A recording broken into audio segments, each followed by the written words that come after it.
একটা রুটি দিও তো। হ্যাঁ আনছি। বৌদি আমার জন্য একটা এনো। ঠিক আছে আনছি।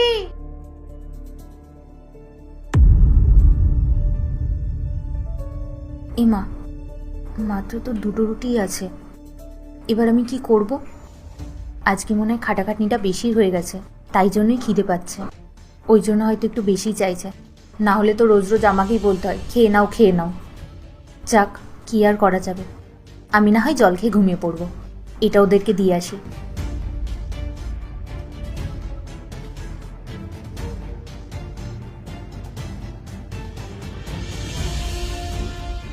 বৌদি তোমার খাওয়া হয়ে গেছে?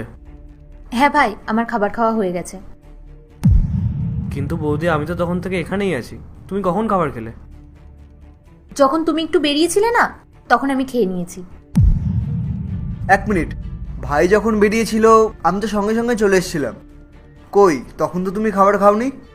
আরে যখন তুমি স্নানে গেলে না, তখনই আমি খেয়ে নিয়েছি। আরে পূজা, তুমি এসব কি বলছো? আজকে আমার এতটাই পরিশ্রম হয়েছিল যে বাড়ি এসে আমি সোজা ঘুমিয়ে পড়েছি। আর ঘুম থেকে উঠেই সোজা আমি খেতে বসলাম। আমি স্নান কখন করলাম? হ্যাঁ বৌদি, আমি তো এই পাশের দোকানে গেছিলাম, ওই যে তুমি আমাকে বললে না পেঁয়াজটা আনতে তরকারিতে দিতে হবে, তার জন্য। কিন্তু আমি তো বেশিক্ষণ লাগাইনি, তাড়াতাড়ি চলে এসেছিলাম। তাহলে তুমি কখন খেলে? আরে তোমরা শুধু শুধুই চিন্তা করছো, আমি সত্যি খেয়ে নিয়েছি।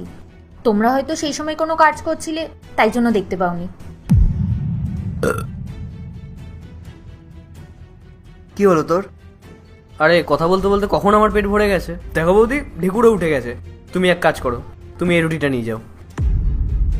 আরে ভাই, তুই এটা কি ধরনের কথা বলছিস? তুই রুটি নিলি, সেই দেখে তো আমি রুটি নিলাম, আর এখন বলছিস তুই খাবি না? আমারও তো এমনিও খেতে ইচ্ছা করছিল না, তোর দেখা দেখে আমি রুটি নিলাম। পূজা, তুমি এক কাজ করো, আমার রুটি তো আমি খাইনি, আর ভাইও খায়নি, তুমি এই রুটিগুলো রেখে দাও। কিন্তু তোমরা... আরে তোমাকে নিয়ে যেতে বললাম তো, তুমি নিয়ে যাও। আচ্ছা ঠিক আছে। চল এবার আমরা যতটা বেঁচে আছে খেয়ে নিই।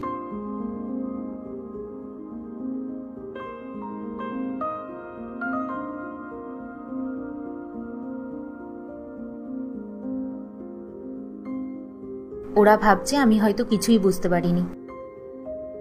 ভগবান সত্যি আমাকে খুব ভালো ভাগ্য দিয়েছে। ওরা ভাবছে আমি হয়তো ওদের সম্বন্ধে কিছুই জানি না, এত ভালোবাসে আমাকে।